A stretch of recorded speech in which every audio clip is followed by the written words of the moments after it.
So I'm starting your timer, and here is your question. And there is only one slide, so you can take as much time as you need. And then when you're ready, you can let us know.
Yes, we can start. Okay. So if you've read and understood considering the communication skills station, can you please begin? Yes. Hello. Hello. Yes, hello. I'm Dr. Maher, one of the surgical residents. I'm speaking to the on-call surgeon. Can I confirm that I'm speaking to the on-call surgeon? Yes, I am an on-call surgeon today. Yeah, I'm speaking to you. Thank you very much. I'm speaking to you about informing you about of one patient, elderly lady, who has COPD and mild left ventricular failure, and she underwent mastectomy and axillary clearance. And today is the second day post-operative, and her daughter want to take her home. And I stayed 20 minutes to convince her that she should leave her mom because she's serious. But she still insisted to go home. Okay, can you tell me the patient want to go home or she is bullied to make this decision of going home today? Yeah, I think the patient before, when she's well, she doesn't want to go. She want to go home. She doesn't want to go with her sister, her daughter. But her daughter, I think, convinced her to take her home today. Although the patient almost prefer not to go with her. Okay. Is the patient sufficiently alert to make her own decisions or not?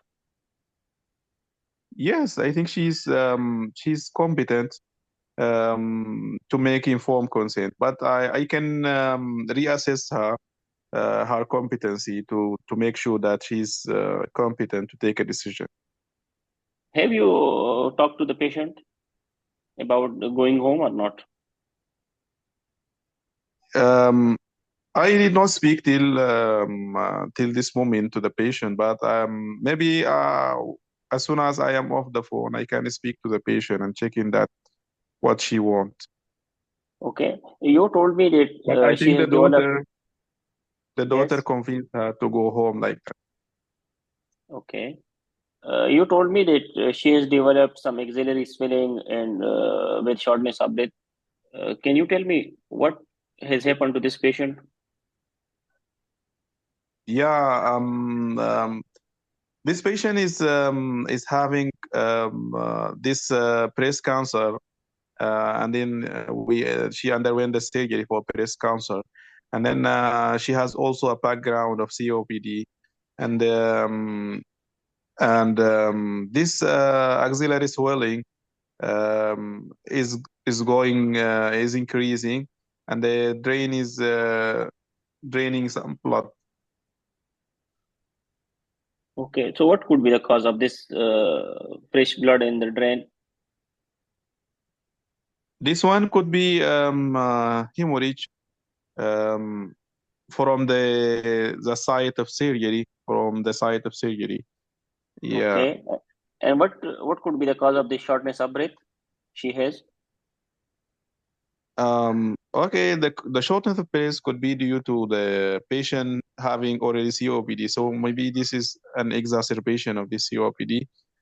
Or Okay. the patient could have pulmonary embolism, as he could have axillary vein thrombosis or something like that.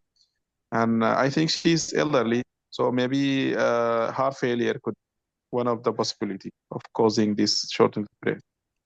Okay, doctor. What will be your plan of action? Uh, what will be your plan of action to this complications they have developed? What will you do for this reactionary hemorrhage, and what will you do to rule out this pulmonary embolism and DVT?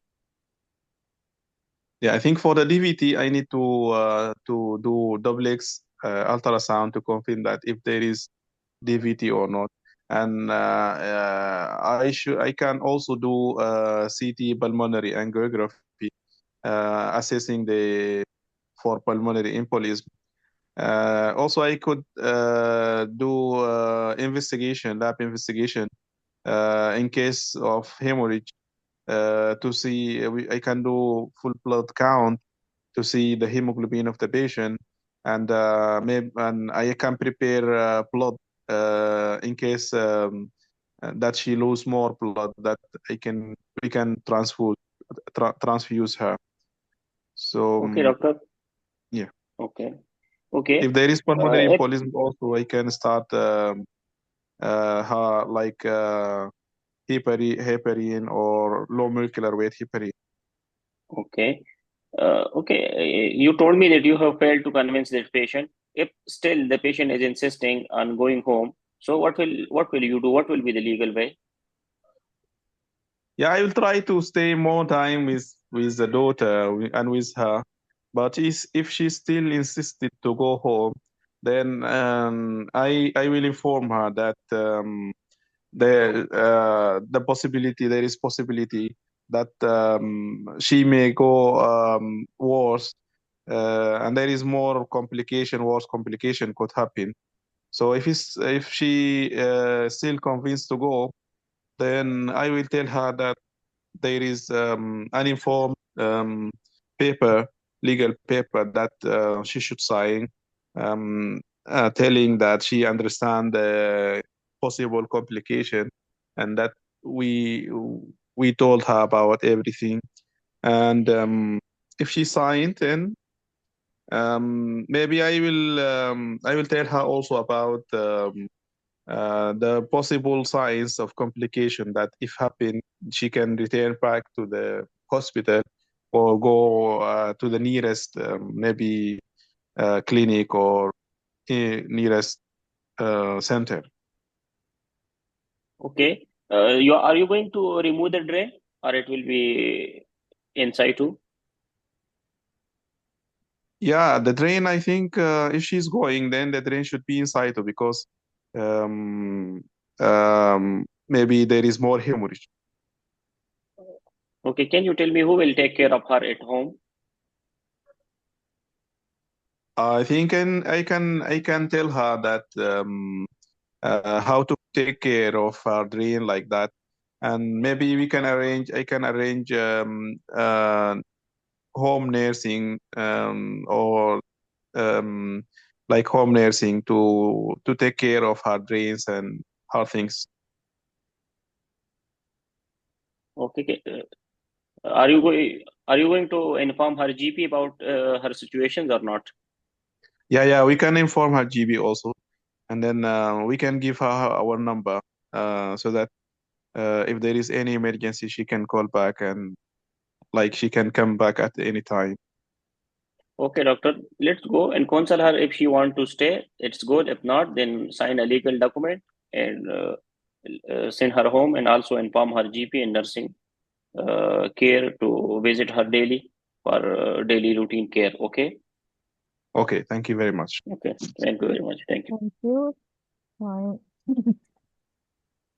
Okay, time ended. Thank you.